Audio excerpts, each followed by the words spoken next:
Yes news में आप सभी दर्शकों का स्वागत है। मैं आपके साथ इलियास बड़ेघर।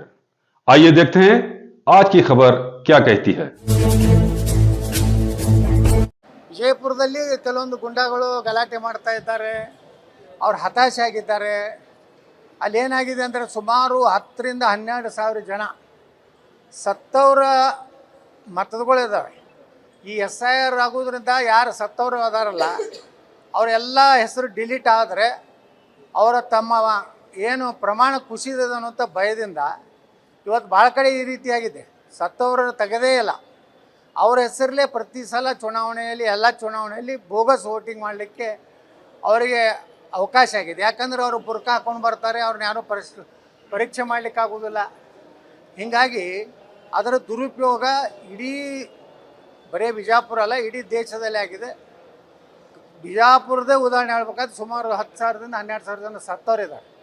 ಅವೆಲ್ಲ ಡಿಲೀಟ್ ಆಗಿಬಿಟ್ರೆ ಬಿಜಾಪುರ ಏನು ಅವ್ರೇನು ನಮ್ಮದು ಪ್ರಾಬಲ್ಯ ಇದೆ ಅಂತ ಹೇಳ್ತಾರೆ ಅದು ಕಡಿಮೆ ಆಗ್ತದೆ ಅನ್ನೋದು ಭಯದಿಂದ ಅಲ್ಲಲ್ಲಿ ಗುಂಡಾಗಿರಿ ಮಾಡೋದು, BLOಗಳ ಮೇಲೆ ಒಂದು ರೀತಿ ಹಲ್ಲೆ ಮಾಡುವಂಥ ಪ್ರಯತ್ನ ಮಾಡೋದು, ಅವರಿಗೆ ಕೆಟ್ಟ ಶಬ್ದಗಳನ್ನು ಸರ್ಕಾರಿ ಅಧಿಕಾರಿಗಳಿಗೆ ಮಾತಾಡೋದು, ಜಿಲ್ಲಾಧಿಕಾರಿಗಳ ಬಳಿ ಹೋಗಿ ಗಲಾಟೆ ಮಾಡೋದು ಮಾಡ್ತಾ ಇದ್ದಾರೆ.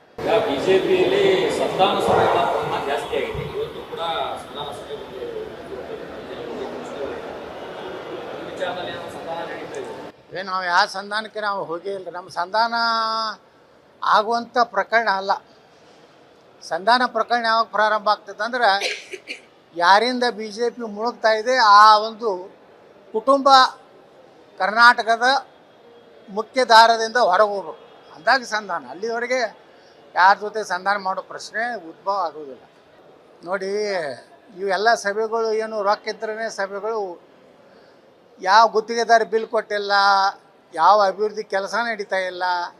ಇವತ್ತು ನೋಡ್ರಿ, ಒಂದೇ ಇಲಾಖೆದು ಒಬ್ಬರು ಅಧಿಕಾರಿಗಳು ಹೇಳಿದ್ರು, ಸಣ್ಣ ನೀರಾವರಿ ಇಲಾಖೆಯಲ್ಲಿ 14,000 ಕೋಟಿ ರೂಪಾಯಿ ಬಾಕಿ ಇದೆ.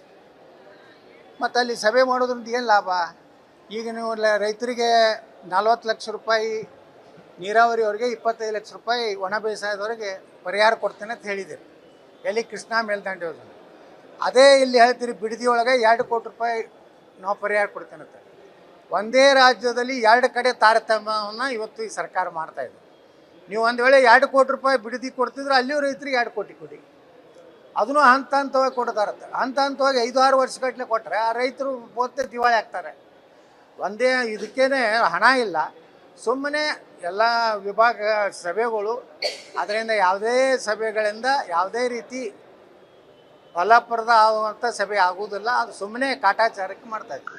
जैसा कि आप सब जानते हैं कि आप सभी का प्यार हमारे साथ कायम है।